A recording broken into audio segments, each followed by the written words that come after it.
Assalamualaikum warahmatullahi wabarakatuh. Pada tanggal 6 kemarin, Presiden Prabowo mendapat kunjungan kenegaraan daripada negara tetangga, yaitu Perdana Menteri Singapura.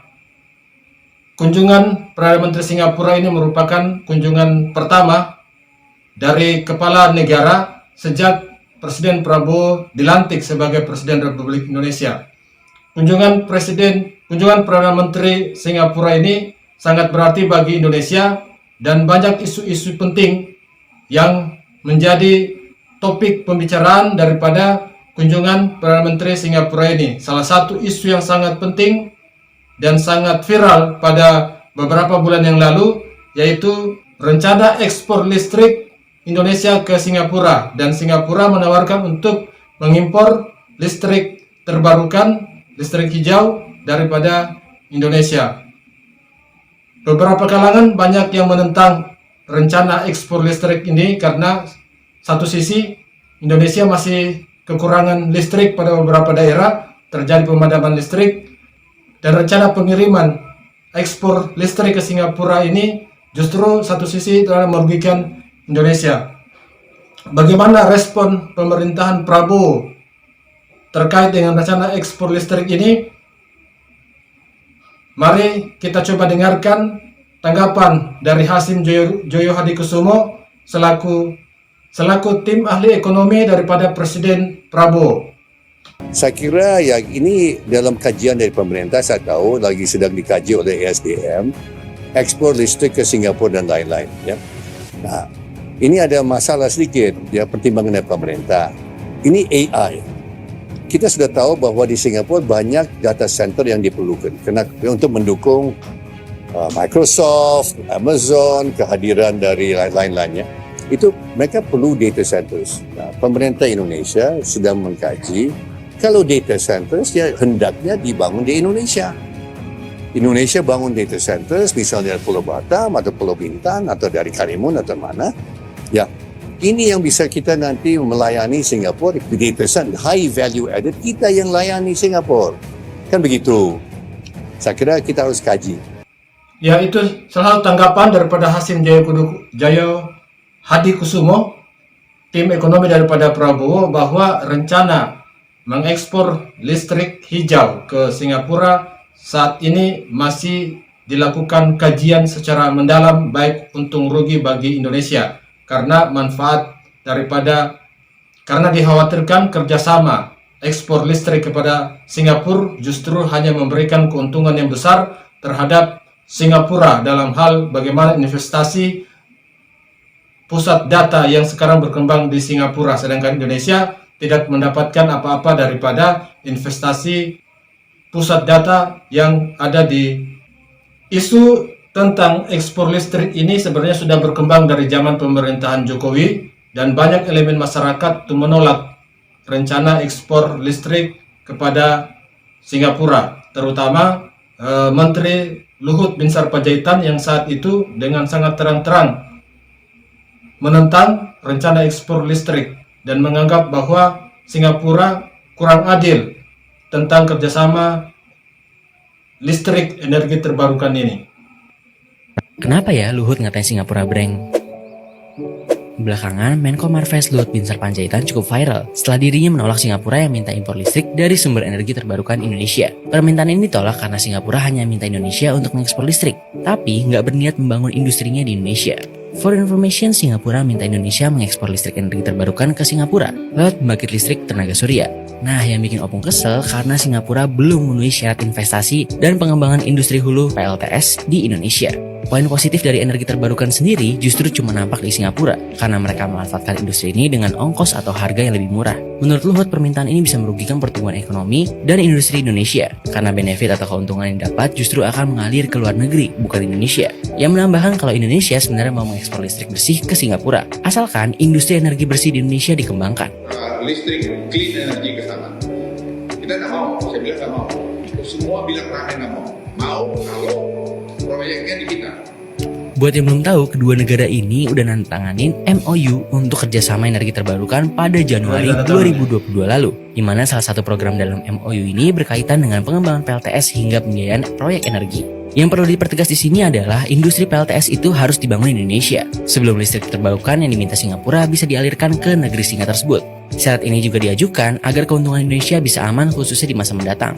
Akhirnya, Luhut minta Singapura membangun pabrik yang lebih masif buat alternatif rencana ekspor listrik yang batal ini.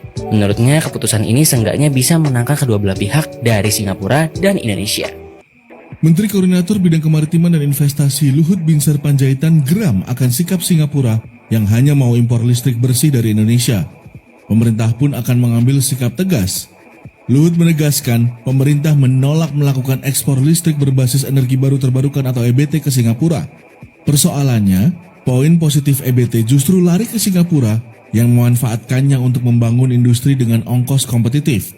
Menurut Luhut, permintaan Singapura itu justru bakal merugikan pertumbuhan ekonomi dan industri Indonesia lantaran nilai tambah yang mengalir ke luar negeri nantinya. Di sisi lain, Luhut meminta agar Singapura dapat membangun pabrik yang lebih masif di Indonesia sebagai alternatif pembatalan rencana ekspor tersebut.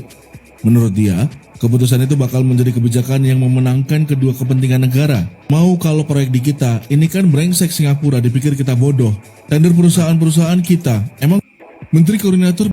Ya, penolakan daripada ekspor listrik ke Singapura ini bukan hanya terjadi di kalangan pemerintahan maupun kelompok-kelompok masyarakat, tetapi kebijakan tentang ekspor listrik ke Singapura juga dipertanyakan oleh para anggota legislatif di DPR yang kemudian melakukan rapat untuk meminta keterangan daripada Menteri Energi Sumber Daya Mineral tentang rencana ekspor listrik ke Singapura.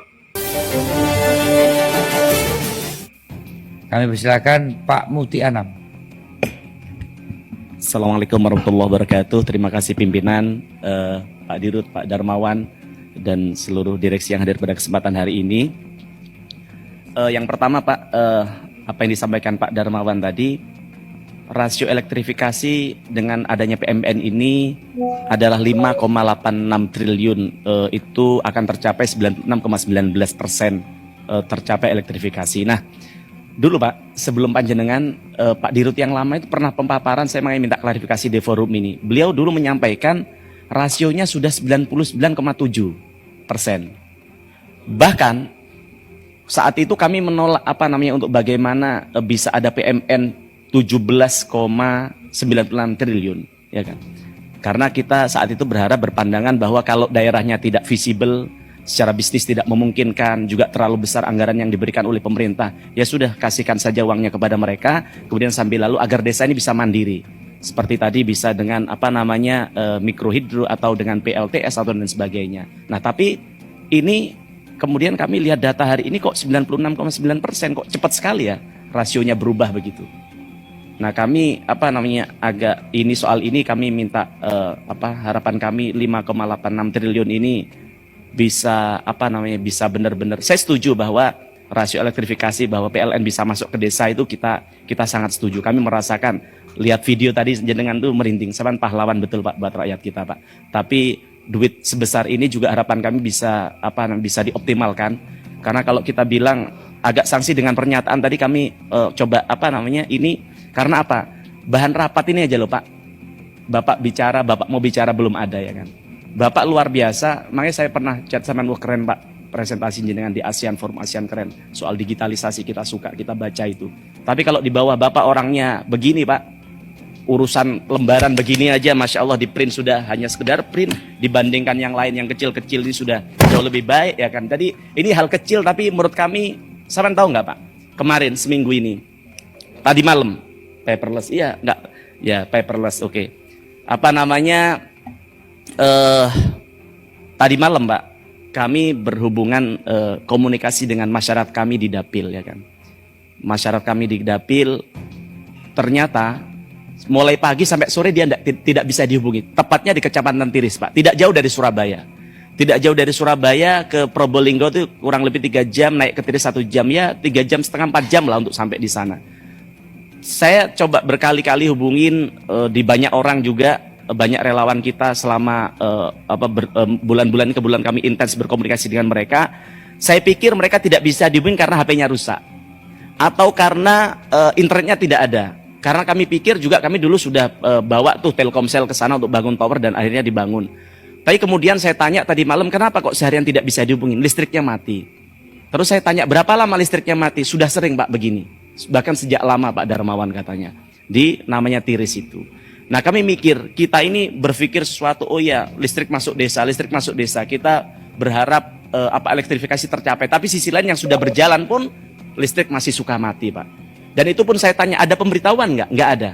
Padahal sisi lain Pak Darmawan di forum yang ASEAN yang saya sampaikan ke sampean itu keren, bicara soal digitalisasi listrik begitu. Nah tapi ternyata aplikasinya di lapangan tidak dilakukan oleh jajaran Bapak di bawah.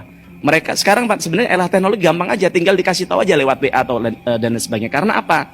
Kan rakyat kita ini juga perlu Pak prepare, nanti listrik mau mati, nanti listrik akan padam, kita perlu persiapan air dan sebagainya, ngecas lebih panjang dan sebagainya. Nah tapi menurut masyarakat kami nanti bisa dicek di bawah itu tidak dilakukan begitu, sehingga mereka tidak ada persiapan, tiba-tiba listrik mati, dan itu sangat sering sekali. Padahal ini tidak jauh dari Surabaya, bahkan dari pusat kota Probolinggo sendiri itu juga hanya cukup 1 jaman begitu. Nah harapan kami hal-hal begini bisa bisa diperbaikin agar ke depan bukan hanya rasionya yang ditambah, tapi kualitas pelayanannya juga ditingkatkan begitu Pak. Kemudian yang kedua kami baca soal rencana ekspor listrik ke Singapura begitu. Nah harapan kami sekali lagi itu perlu dipertimbangkan, kalau memang surplus ya boleh, tapi ya di dalamnya tata kelolanya diperbaikin dulu. Kita berpikir ekspor tapi kemudian di dalam negeri listrik di mana-mana mati, kan lucu juga Pak begitu. Karena esensinya PLN ini bagaimana bisa hadir menyiapkan energi yang yang baik untuk masyarakat kita begitu. Kemudian selanjutnya soal status proyek listrik yang mangkrak di PLN. Kami dengar dari SDM ada 34 pembangkit yang listrik yang mangkrak sekarang proyeknya begitu. Padahal itu bagian yang diharapkan oleh pemerintah, janji Pak Jokowi bagaimana ada 35.000 megawatt. Dan dari 34 itu ternyata 94,1%-nya itu milik PLN. Nah, ini akan jadi sesuatu nokta hitam di kepemimpinan Pak Jokowi yang bagus ini kalau ternyata ini tetap terbengkalai sampai di akhir periodenya Pak. Nah kami ingin tanya, ini kira-kira bagaimana penanganannya ini? Kalau kita hitung-hitung kayaknya sampai presiden ini selesai juga ini tidak akan tuntas begitu. Jadi kira-kira way out-nya apa yang akan dilakukan begitu. Kemudian kapan ini yang mangkrak-mangkrak ini bisa dieksekusi begitu. Termasuk soal selanjutnya soal dukungan rencana PLN yang akan mengubah tiang listrik menjadi sumber charger bagi kendaraan listrik. Kami sangat suka itu Pak. Itu ide brilian. Tapi kok sisi lain kok ternyata PLN masih juga mempromosikan kemitraan SPKLU yang menurut kami harganya juga fantastis, 400 juta begitu. Padahal sebenarnya itu sangat murah sekali begitu. Nah, maka harapan kami ide dan gagasan ini bisa segera diterapkan, bisa menjadi quick win. Misalnya dalam 3 bulan ini sudah ada berapa tiang listrik yang bisa kemudian dijadikan sumber charger bagi kendaraan listrik, agar kemudian harapan kami setahun ke depan ada 100 bahkan 1000-an tiang listrik yang bisa menjadi sumber bagi charger listrik itu Pak begitu. Itu sih sedikit masukan dari kami untuk PLN. Dari sekali lagi soal PMN ini harapan kami ini duit yang tidak kecil. Kalau memang tidak jelas angkanya, di hold dulu ini sampai jelas sebenarnya di angka berapa, agar kemudian di tahun berikutnya jangan-jangan turun lagi begitu. Jadi uang yang diberikan pemerintah ini akan menguap begitu saja begitu kalau tidak ada kejelasan.